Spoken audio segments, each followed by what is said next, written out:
Assalamualaikum warahmatullahi wabarakatuh. Selamat pagi anak-anak. Bagaimana kabarnya hari ini? Sehat ya? Baik, di sini bertemu lagi bersama Ustazah. Kita akan belajar terkait bab selanjutnya, yaitu kita sudah memasuki tema 7. Tema keindahan keragaman di negeriku. Membahas mengenai gaya pada pembelajaran tematik muatan IPA. Nah, di dalam gaya sendiri kita akan mempelajari terlebih dahulu terkait pengertiannya. Pengertiannya adalah gaya itu adalah suatu tarikan atau dorongan yang menyebabkan benda berubah bentuk atau berubah tempat. Nah, alat ukur gaya sendiri itu dinamakan dinamometer. Untuk satuan gayanya adalah Newton. Nah, di sini pada tema ini kita akan mempelajari 5 macam gaya, yaitu gaya otot, gaya gravitasi, gaya gesek, gaya magnet, dan gaya listrik. Kita akan belajar satu persatu gaya otot. Di dalam gaya otot sendiri yaitu gaya berupa tarikan atau dorongan terhadap suatu benda yang ditimbulkan oleh tenaga otot manusia atau hewan. Nah, jadi gaya otot ini akan bekerja karena adanya tenaga dari seseorang atau hewan itu sendiri. Contohnya apa? Contohnya adalah tarik tambang, mendorong mobil, sapi menarik gerobak. Nah, itu kan semua yang dikerjakan oleh otot makhluk hidup, ya bukan? Nah, di sini Ustazah mempunyai contoh, yaitu ada seorang laki-laki mendorong troli. Trolinya berubah posisi atau berpindah tempat karena adanya dorongan dari otot kita. Selanjutnya ada contoh yang kedua, yaitu seorang anak menimba dari sumur. Nah, dia akan memberlakukan gaya otot pada lengannya. Gambar yang ketiga ada 2 orang yang di depan menarik gerobak, yang di belakang mendorong gerobak. Sama-sama dia memberlakukan gaya otot. Gaya yang kedua adalah gaya gravitasi. Nah, gaya gravitasi sendiri adalah gaya tarik-menarik yang terjadi oleh semua benda menuju pusat bumi. Jadi, gaya gravitasi biasa juga disebut dengan gaya gravitasi bumi. Nah, untuk contohnya adalah mangga jatuh dari pohon. Nah, pernah tidak melihat mangga jatuh tapi ke atas? Tidak, bukan, jatuh selalu ke bawah. Kemudian ada batu yang dilempar kembali jatuh ke tanah. Tidak kan kalau dilempar naik terus. Nah, kan tidak. Itu semua karena dipengaruhi oleh adanya gaya gravitasi bumi. Maka semua benda yang jauh dari bumi dia akan kembali kepada pusat bumi atau jatuh ke bawah. Contohnya di sini. Nah, ada apel yang jatuh dari pohonnya. Kemudian, nih ada seorang anak laki-laki melemparkan bola yang nantinya akan kembali jatuh ke tanah.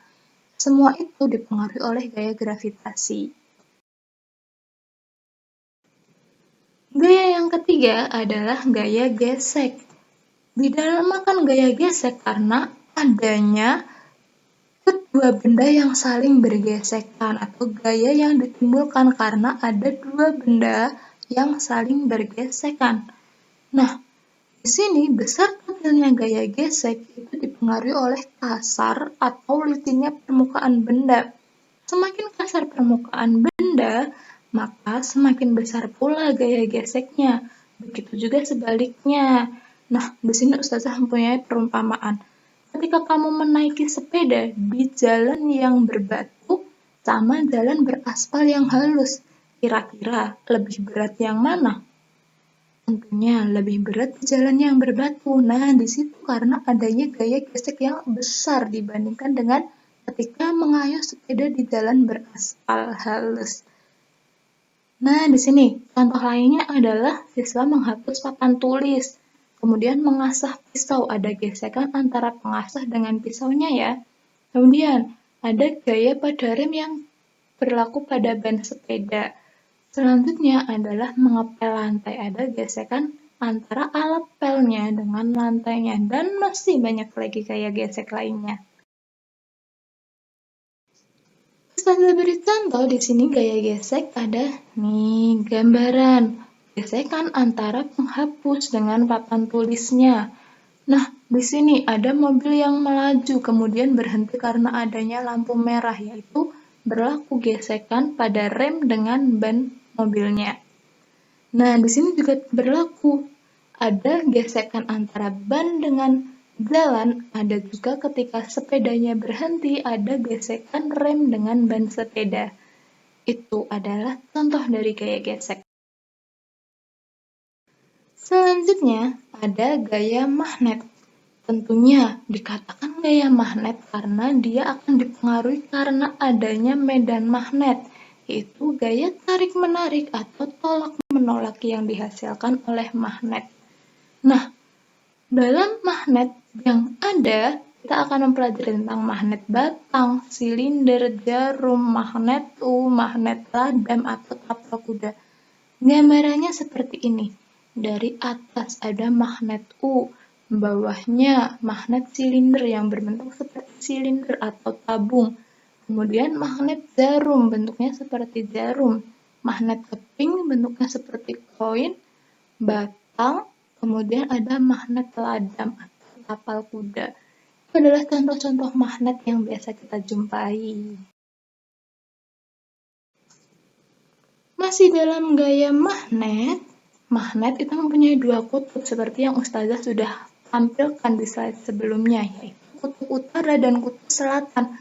Ketika dua kutub yang tidak senama atau berlawanan didekatkan, contohnya utara didekatkan dengan kutub selatan, maka dia akan terjadi tarik-menarik. Tetapi ketika dua kutub yang senama, utara dengan utara atau selatan dengan selatan didekatkan, akan terjadi tolak-menolak. Perumpamaannya seperti ini. Ketika berbeda jenis, maka dia akan tertarik. Tetapi ketika sama jenis, maka dia akan menolak. Itu adalah perumpamaannya. Sama seperti di dalam gaya magnet juga berlaku seperti itu. Nah, benda yang dapat ditarik dengan magnet itu disebut dengan benda magnetik. Contohnya ada benda yang terbuat dari besi, terbuat dari baja, terbuat dari logam. Nah, lawan dari benda magnetik itu benda yang tidak dapat ditarik magnet, yaitu disebut benda non-magnetik. Ada contohnya kayu, kaca, aluminium, karet, dan masih banyak lagi benda non-magnetis. Nah, di sini Ustazah mempunyai sebuah perumpamaan.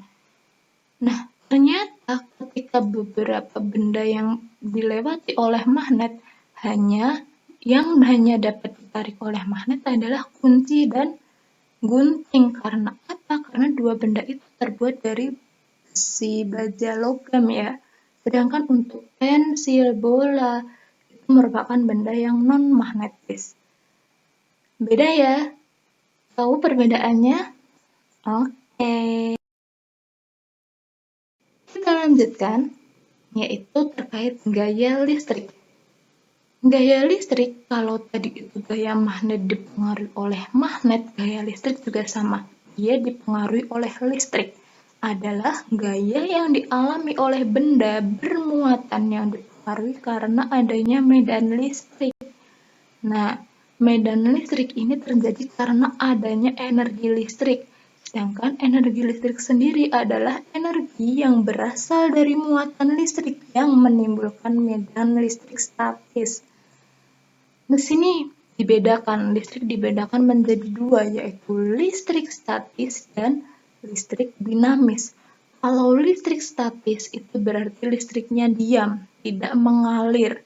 Nah, contohnya adalah ketika setelah menyetrika baju, menyetrika pakaian, didekatkan dengan rambut pada tubuh, maka rambut-rambut itu akan terasa seperti tertarik.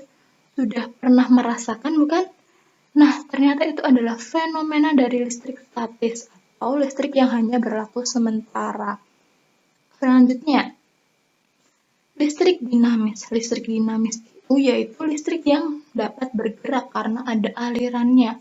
Nih, contohnya adalah kedua kutub baterai yang dihubungkan dengan kabel dan lampu.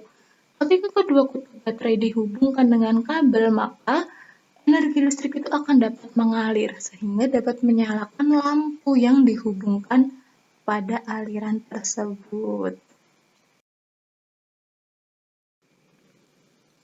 Nah, masih di dalam gaya listrik, dulu kita sudah pernah belajar terkait perubahan-perubahan energi listrik. Di sini Ustazah akan mengingatkan kembali perubahan energi listrik itu dapat menjadi energi panas. Contohnya setrika, microwave, solder, kompor listrik, dan sebagainya. Menghasilkan panas ya, setrika menghasilkan panas, microwave juga, dan contoh lainnya. Kemudian ada perubahan energi listrik menjadi energi gerak yang mengakibatkan benda dapat bergerak. Contohnya adalah kipas angin, blender, mixer, motor listrik, dan masih ada lagi lainnya. Yang ketiga, ada perubahan energi listrik menjadi energi cahaya yang dapat menghasilkan cahaya penerangan. Lain contohnya adalah lampu neon, lampu pijar. Nah, perubahan yang keempat, ada perubahan energi listrik menjadi bunyi yang dapat menghasilkan bunyi. Berarti terkait radio, televisi, bel listrik, dan masih ada beberapa contoh lainnya. Di sini bisa dipahami ya terkait perbedaan gaya-gaya 5 gaya tadi yang sudah Ustazah terangkan. Nah, jangan lupa untuk pembelajaran kali ini dicatat di buku tulis masing-masing untuk belajar kembali ketika besok menemukan kesulitan. Lebih menjelaskan pada materi ini, Ustazah beri tugas pemanfaatan gaya otot. Kira-kira manfaat gaya otot itu bisa dibuat apa saja ya? Nah, Ustazah kasih contoh. Yang pertama, memindahkan benda. Contoh kegiatannya adalah sapi menarik pedati itu. Kan bisa untuk memindahkan benda, pemanfaatan gaya otot pada sapi. Nah, kalian cukup menambahkan 5 contoh lainnya. Silahkan kalian tulis di buku tulis atau selembar kertas kalian nanti dikumpulkan pada saat waktu pengumpulan tugas. Tugas ini juga bisa kalian lihat pada buku paket halaman 17. Tema 7 ya. Sudah jelas? Baik. Di sini cukup sekian penjelasan dari Ustazah. Harapannya dari materi ini kalian bisa belajar banyak, lebih memperdalam lagi materinya, dibuka lagi materinya. Terima kasih, sekian dari Ustazah. Tetap jaga kesehatan, atur pola makan, dan istirahat yang cukup. Sekian, wassalamualaikum warahmatullahi wabarakatuh.